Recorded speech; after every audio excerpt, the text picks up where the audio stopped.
Bienvenue à notre émission Point de vue. Vous connaissez sans aucun doute ce dicton « chasser le naturel et il revient au galop ». Nous pourrions dire aussi avec autant de justesse, de certitude, « chasser le spirituel et il revient au galop ». Marcel Gauchet, philosophe contemporain, dirait la même chose dans ces termes. La religion, depuis qu'elle s'enfuit, ne cesse de revenir. Bien sûr, sous couvert de spiritualité, nous avons énormément de démarches et de tendances. Dans une des dernières éditions du Nouvel Observateur, nous avons ce titre assez impressionnant, le grand retour de l'ésotérisme, soufisme, alchimie, gnose, franc-maçonnerie, astrologie, Da Vinci Code, Kabbale, Rose-Croix, spiritisme. Ce serait important donc de bien situer les choses, de bien définir la foi biblique avec toutes ces formes de spiritualité, très à la mode. Vous avez vu dans toutes les librairies cette édition pour les nuls, ils ont sorti un ouvrage intitulé « Sagesse et spiritualité ». Donc ils ont mis le concept de spiritualité au niveau le plus populaire.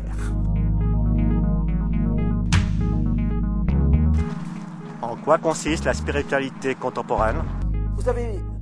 J'ai lu deux ouvrages très intéressants, très passionnants, de Frédéric Lenoir, intitulés « Les métamorphoses de Dieu », et plusieurs ouvrages du sociologue Daniel Hervieux-Léger. Et j'ai souligné, pour cette émission, un nombre impressionnant d'étiquettes qui caractérisent la spiritualité contemporaine. Je vous les présente. Nomadisme religieux, camping religieux, religiosité flottante, religion à la carte, bricolage religieux, self-service religieux, kit religieux, décomposition de la religion, recomposition de la religion. Que pouvons-nous déduire à partir de ces étiquettes ? Essentiellement, 4 caractéristiques du fait religieux aujourd'hui, de cette nouvelle spiritualité, de ce retour de la spiritualité. Et nous pourrons ensuite voir ce que la Bible aurait à dire sur cette spiritualité. Premièrement, nous constatons déjà à partir de ces étiquettes, de ces expressions, que la spiritualité contemporaine est axée sur l'individu, l'individualisation de la religion. J'en prends et j'en laisse. C'est mon choix. À moi de me faire mon menu religieux. Un peu de bouddhisme, un peu d'hindouisme, un peu de christianisme, un peu de soufisme, et je me prépare un repas qui me convient. Jean-Louis Servan-Schreiber, le patron de la revue Psychologie, justement, répond à la question de Frédéric Lenoir, « Quelle est votre religion ?» Et il répond, « Je suis catholique par éducation, juif par mariage et bouddhiste par affinité. » De nos jours, chacun est obligé de se tailler sa propre réponse. L'affiliation des systèmes complets ne correspond pas au marketing métaphysique personnalisé.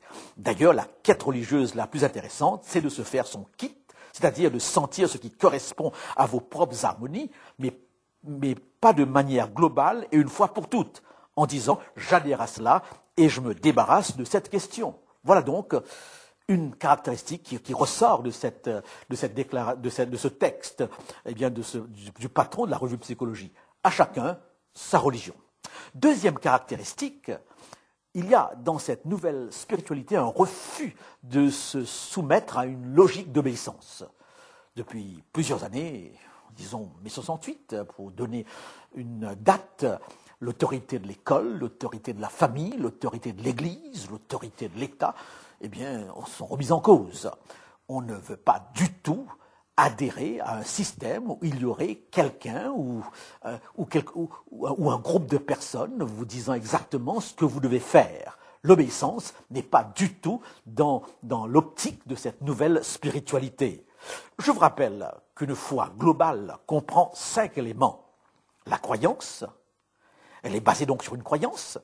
La morale, une croyance qui entraîne une morale, qui s'exprime dans une morale, et tous ceux qui ont cette croyance et cette morale se réunissent. Donc il y a une dimension d'appartenance, d'adhésion, de communauté, et tous ceux qui ont cette croyance, cette morale, et qui appartiennent à la même communauté, se distinguent par une pratique une pratique uniforme, ils se reconnaissent, en d'autres mots, en dernier lieu, une conformité.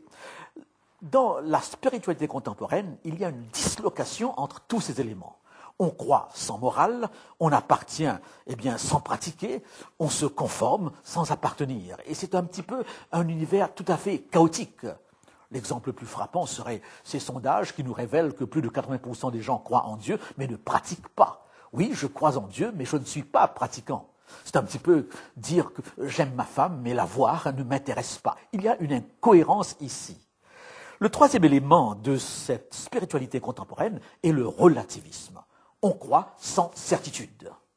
Il n'y a pas d'absolu, absolument pas d'absolu. Donc on s'avance tout simplement, quotidiennement, suivant les circonstances, suivant les humeurs du temps, suivant nos propres humeurs, mais avec ce sentiment qu'il n'y a pas de certitude. Donc toutes les religions se valent, toutes les démarches se valent, il s'agit tout simplement de prendre et d'en laisser. Et dernièrement, cette spiritualité est centrée sur l'homme. Vous connaissez bien cette expression anglaise, me, myself, mine, moi, moi-même, je, et d'où l'explosion et le succès des thérapies d'épanouissement, des thérapies personnelles. Voilà donc, en quelques mots, les caractéristiques de cette spiritualité contemporaine.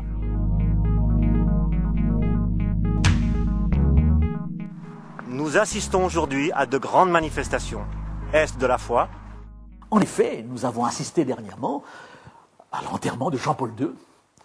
Ce fut un enterrement extrêmement médiatisé qui a fait couler beaucoup d'encre. On aurait pu croire que pendant au moins une semaine, toute l'humanité, occidentale aussi bien qu'orientale ou asiatique, était croyante. Car à cet enterrement, on a vu la présence de gens venant d'horizons les plus divers et parfois d'horizons qui s'opposent.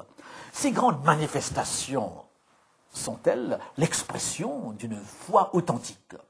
Je voudrais ici vous donner la réponse du géopoliticien François Thual dans la dernière édition du Monde des religions. Eh bien, ce géopoliticien fait remarquer qu'il y a actuellement un accent très prononcé sur l'émotionnel. La spiritualité contemporaine est très émotionnelle. C'est le ressenti qui prime sur la raison, sur le rationnel. On accorde énormément de place à l'expérience, d'où le succès, n'est-ce pas, de la télé-réalité. Et il parle, n'est-ce pas, d'un monde où la sentimentalité collective est privilégiée, où le sentiment océanique que décrit Freud est privilégié, une sorte de fusion collective. Et il dit ceci: tentez l'expérience d'une sortie de messe et dites-moi quel est le pourcentage des moins de 40 ou 50 ans qui savent ce qu'est l'Immaculée Conception. Quant aux participants à la grande fête du catholicisme, que sont les journées mondiales de la jeunesse, la plupart d'entre eux n'ont pas la connaissance minimale des vérités qu'on enseignait en faisant sa première communion dans les années 1950. Ils ne craignent même pas d'aller en enfer. Dieu est amour, et j'ajouterai avec une pointe d'ironie, tout le monde est beau, tout le monde est gentil. En d'autres mots, ces rassemblements n'expriment pas forcément une croyance conceptuelle, une croyance fondamentale. Ce sont des rassemblements d'ordre émotionnel. Une petite phrase venant des anglo-saxons pourrait peut-être nous aider ici à comprendre le phénomène. La phrase dit ceci: « The singer, not the song ». Le chanteur, mais non pas ce qu'il chante. Et ce qui veut dire qu'on se rassemble autour d'un personnage très médiatique, mais on ne met pas en pratique forcément son enseignement. La plupart des gens, surtout de l'Occident, qui étaient là à ce rassemblement de la mort de Jean-Paul II, ne sont pas du tout d'accord avec ses positions éthiques sur bien des aspects. Donc, il ne faudrait pas confondre rassemblement extraordinaire et expression de la foi. Que dit la Bible sur les nouvelles formes de la spiritualité?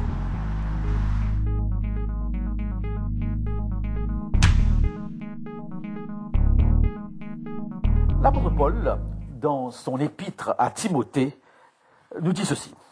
2 Timothée au chapitre 3, Eh bien, je lis à partir du verset 1, « Sache que dans les derniers jours, il y aura des temps difficiles. » Déjà en son temps, les temps étaient difficiles. Et l'expression « derniers jours » eh bien, couvre cette période de l'apôtre Paul aussi bien que notre période. Car les hommes, dit-il, seront égoïstes, amis de l'argent, fanfarons, hautains, blasphémateurs, rebelles à leurs parents, ingrats, irréligieux, insensibles. Irréligieux, insensibles, déloyaux, calomniateurs, intempérants, cruels, ennemis de gens de bien, traîtres, emportés, enflés d'orgueil, aimant le plaisir plus que Dieu, ayant l'apparence de la piété, mais reniant ce qui en fait la force. Je souligne donc cette étiquette. Ils ont l'apparence de la piété, mais non pas la substance de ce qui fait la piété, non pas la substance de la foi. La foi a un contenu, il y a un contenu de la foi. Nous aurons l'occasion d'y revenir à notre prochaine émission. Eh bien, nous sommes là devant une apparence, quelque chose d'extérieur, très souvent de superficiel.